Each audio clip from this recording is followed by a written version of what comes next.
Hello students. आज हम राजा राम मोहन राय के आर्थिक विचारों का अध्ययन करे थे। अब इससे पहले तक हमने राजनीतिक विचार पढ़ लिए हैं, सामाजिक विचार पढ़ लिए हैं। अब हम आर्थिक विचारों का अध्ययन करेंगे। राजा राम मोहन राय के आर्थिक विचारों को समाजवादी या पूंजीवादी के रूप में वर्गीकृत नहीं किया जा सकता।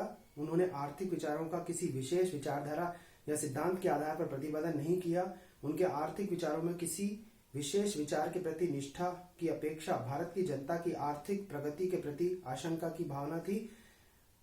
की भावना थी। यही कारण है कि न तो वे आर्थिक क्षेत्र में राज्य के हस्तक्षेपवादी सिद्धांत का समर्थन कर सके और न ही उनके समय में यूरोप में लोकप्रिय हो रहे समाजवादी विचारों का वो समर्थन कर सके। उनके यूरोप प्रवास के समय प्रसिद्ध समाजवादी रॉबर्ट ओवन ने उन्हें समाजवादी विचारों में ढालने की कोशिश की, किंतु वे सफल नहीं हो सके। यहाँ कहने का मतलब इतना सा है कि राजा राम मोहन राय के जो आर्थिक विचार है वो किसी एक चीज के साथ में संबंधित नहीं है। ना तो वो आर्थिक विचार पूरी तरह से समाजवादी है, ना वो आर्थिक विचार पूरी तरह से पूंजीवादी है। उनके विचार यत्र तत्र बिखरे पड़े हैं। उनके विचारों को आज हम पढ़ेंगे। आर्थिक विचार, व्यक्तिगत संपत्ति का समर्थन। जैसे आपने राजनीतिक विचारों में पढ़ा था कि वो लॉक, ग्रोशियस और थॉमस पेन के विचारों से सहमत थे कि व्यक्ति को जन्म के साथ ही जीवन, स्वतंत्रता और संपत्ति का अधिकार मिल जाता है। तो उसी संपत्ति के बारे में उन्होंने अपने आर्थिक विचारों में बताया, और वो बात है व्यक्तिगत संपत्ति का समर्थन करना। रॉय ने अपने प्रसिद्ध लेख पैतृक संपत्ति पर हिंदुओं का अधिकार में यह आग्रह किया कि हिंदुओं को संपत्ति के उत्तराधिकार तथा संविदा करने के परंपरागत अधिकार से सरकार द्वारा वंचित नहीं किया जाना चाहिए। मतलब सरकार अगर उनको पैतृक अधिकार से वंचित करती है तो सरकार को ऐसा नहीं करना चाहिए। यद्यपि उन्होंने व्यक्तिगत संपत्ति के राज्य द्वारा अधिग्रहण के संबंध में कोई निश्चित विचार नहीं दिए, तथापि उनके आग्रह से ही भारतीयों को सरकार द्वारा उनकी संपत्ति से वंचित नहीं किया जा सकता। यह स्पष्ट संकेत मिलता है कि वे व्यक्तिगत संपत्ति के अधिकार को अक्षुण्ण बनाए रखने के पक्ष में थे। उन्होंने संपत्ति के अधिकार के संदर्भ में स्त्रियों और पुरुषों के मध्य भेदभाव को समाप्त किए जाने पर भी बल दिया। वही जो बात अपन पीछे पढ़ रहे थे कि वो नारी स्वतंत्रता का समर्थन करते हैं, तो आर्थिक क्षेत्र में भी, शैक्षणिक क्षेत्र में भी वो नारियों को पुरुषों के समान अधिकार दिए जाने की बात करते हैं। और दूसरी बात, राजा राम मोहन राय इस बात को समझते थे कि बिना संपत्ति के व्यक्ति अपने व्यक्तित्व का विकास नहीं कर सकता, अपनी दैनिक जरूरतों की वो पूर्ति नहीं कर सकता।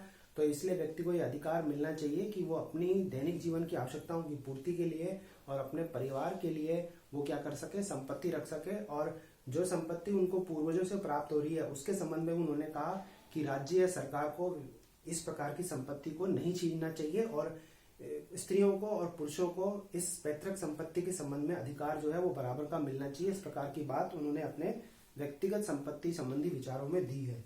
फिर इसके बाद अगला विचार है भू प्रबंध, राजस्व व जमींदारी प्रथा के सुधारवादी आग्रह। मतलब भू प्रबंध में वो सुधार चाहते थे, राजस्व के संबंध में सुधार चाहते थे, जमींदारी प्रथा में वो सुधार करना चाहते थे। जैसे अपने राजनीतिक विचारों में पढ़ा था कि राजा राम मोहन राय ने कहा कि जमींदारों को जो ये लगान है उसकी दरों को निर्धारित करने का अधिकार नहीं दिया जाना चाहिए, और सरकार जो है वो लगान की दर इस हिसाब से निर्धारित करे कि जब बरसात नहीं हो तो किसानों के लगान को माफ कर दिया जाए, और उपज के अनुसार जो है वो उनके उपज के अनुसार लगान जो है वो लगाया जाना चाहिए, या उनसे कर जो है वो लिया जाना चाहिए उपज के अनुसार।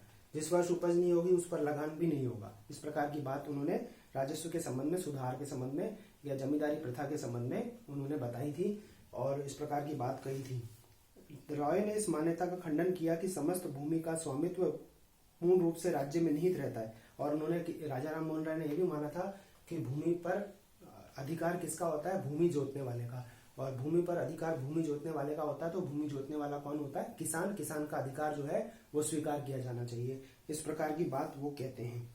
रॉय ने जमींदारी प्रथा को समाप्त करने का तो पक्ष नहीं लिया, तथापि वे जमींदारों के द्वारा कृषकों के शोषण के विरुद्ध थे। जमींदारी प्रथा में सुधार करके कृषकों को जमींदारी और रैयतवाड़ी प्रथाओं के शोषण से बचाने के लिए प्रयत्नशील थे।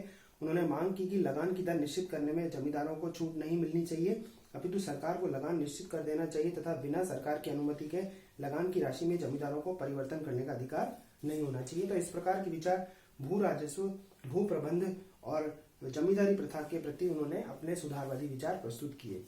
इसके बाद में तीसरा विचार है आर्थिक विकास के लिए विदेशियों द्वारा पूंजी निवेश को प्रोत्साहन।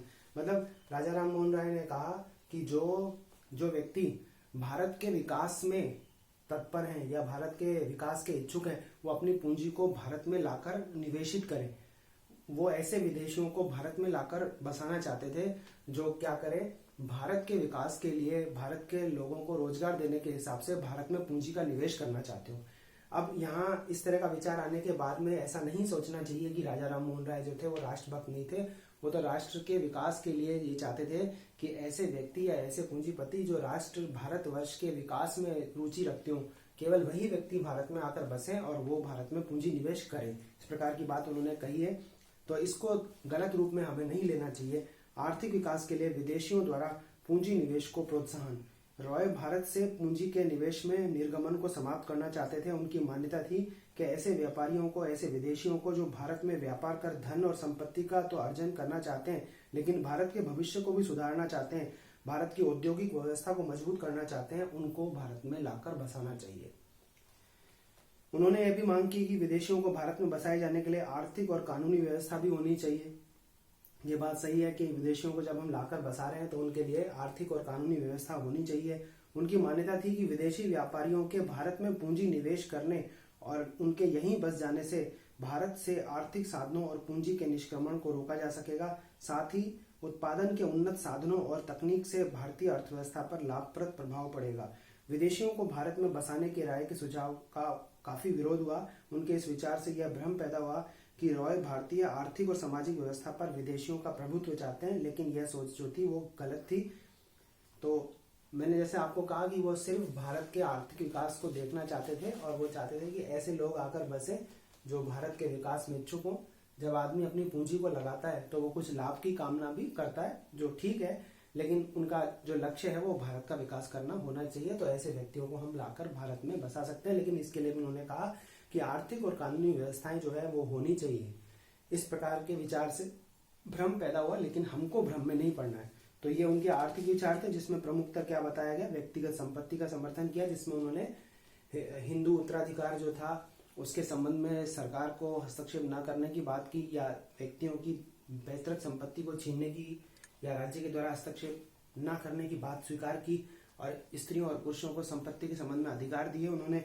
फिर राजस्व प्रथा, भू प्रबंध और जमींदारी प्रथा के ऊपर उन्होंने अपने सुधारवादी आग्रह जो थे वो प्रस्तुत किए, जिसके बारे में मैंने आपको बताया।